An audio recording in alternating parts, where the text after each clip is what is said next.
வயிற்று புற்றுநோய் வராமல் தடுக்கும் சிறந்த ஆசனம் எப்படி பண்ணலான்னு பார்த்துடலாங்க. இந்த மாதிரி படுத்துக்கிறோங்க.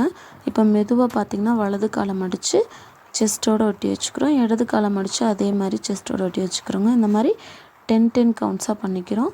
இப்போது இந்த வீடியோவில் இருக்கிற மாதிரியே நம்ம காலை ஆப்போசிட் சைடில் இந்த மாதிரி மாற்றி மாற்றி செய்கிறோங்க. இப்போ வலது காலை மடித்து சின்னோடு ஒட்டி வச்சுக்கிறோம். இப்போ அதே மாதிரி இடது காலையும் மடித்து சின்னோடு ஒட்டி வச்சுக்கிறோங்க. இந்த மாதிரி ஒரு 10 கவுண்ட்ஸுங்க. இப்போ பார்த்திங்கன்னா 2 காலையும் மடிச்சிருக்கோம்.